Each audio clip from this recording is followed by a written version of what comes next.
Salut à tous, ici Bertrand et je vous souhaite la bienvenue dans cette mise à jour de l'article sur comment référencer sa page Facebook sur Google. J'ai décidé de faire une vidéo sur le sujet parce que toutes les personnes qui recherchent ce terme sur Google tombent sur cet article de notre blog parce qu'il est premier pour la requête référencer sa page Facebook sur Google. Voilà, c'est notre spécialité de mettre des sites en premier comme ça. C'est pour ça que je vais vous apprendre ici comment faire pareil mais pour votre page Facebook. Donc dans l'article qui se trouve sous la vidéo, ça correspond à cette page-là, vous allez remarquer qu'il manque des illustrations. En fait, il y a des images qui sont mortes ici. C'est parce qu'on les a perdues pendant la migration du site sur un nouveau serveur. D'où l'intérêt de la vidéo, comme ça on ne perdra ni les images ni le texte pour la prochaine fois. J'ai réactivé la page Facebook hier soir. Oui, ça m'arrive de penser à vous le soir. C'est pour ça qu'elle n'est pas encore visible sur Google lorsque vous recherchez gâteau écarlate. Mais vous pouvez venir checker ça dans une semaine à peu près. Elle devrait être là. Donc maintenant, pour ce qui est de la bête, comment on optimise tout ça? Ça commence maintenant. Le premier point, c'est d'avoir votre terme, votre mot-clé ou votre marque dans l'URL et le titre de votre page Facebook. Et en faisant ça, ça va mettre automatiquement ici le petit arrobase avec le même terme qui se trouve ici.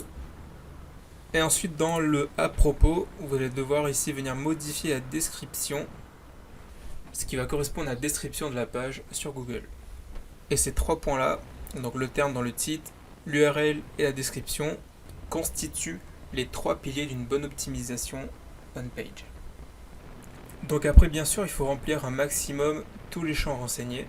Donc la catégorie, vous mettez la catégorie pertinente. Le nom ici, gâteau écarlate, nom de compte, @gâteau écarlate. Information sur l'entreprise, donc la création, la mission. Donc je rappelle que j'ai créé ça l'année dernière, j'étais très créatif à l'époque.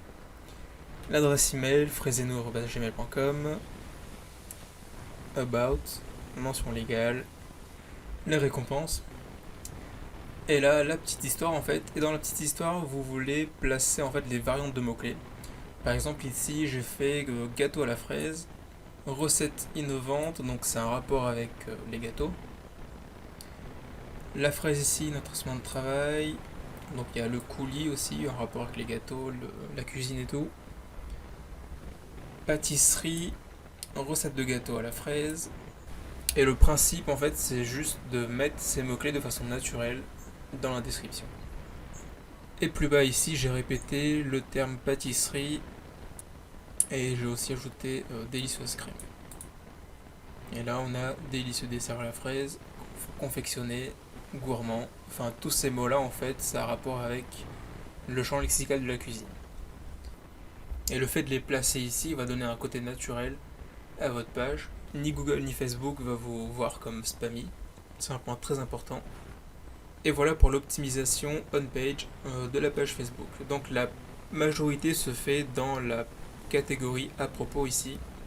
Et si vous êtes une entreprise locale, il faut bien sûr ajouter une adresse, un numéro de téléphone et mettre un petit bouton ici pour que les gens puissent vous contacter ou acheter un produit. Et après, le reste ne dépend plus que de vous. Il va falloir ici gagner des mentions j'aime et créer de l'engagement sur votre page afin que Google et Facebook voient que ce que vous faites est très important et ça va améliorer un peu plus aussi votre référencement sur Google. Et le point le plus important, c'est si jamais votre page ne monte pas sur Google, il va falloir ici créer des liens. Par exemple, si pour votre nom de marque, il y a déjà des concurrents qui ont à peu près le même mot-clé, le même terme dans leur optimisation, ça va être plus difficile de les surpasser et à partir de là, il va falloir créer des liens pertinents afin de renforcer la notoriété de votre page Facebook. Donc voilà pour cette vidéo, c'était une petite mise à jour de l'article et qui va aussi rester plus longtemps parce qu'on ne pourra pas perdre la vidéo, elle est sur YouTube, comparée au texte et aux images de l'article écrit. J'espère qu'elle vous a aidé. Si vous avez un souci pour optimiser votre page Facebook, si vous n'êtes pas sûr des termes à employer, vous pouvez m'envoyer un petit message à bertrand@leproduSEO.fr et je vous donnerai un petit coup de pouce, gratuitement bien sûr, pour vous aider à améliorer tout ça. Sur ce, je vous souhaite une bonne journée et bonne optimisation. A bientôt. Ciao.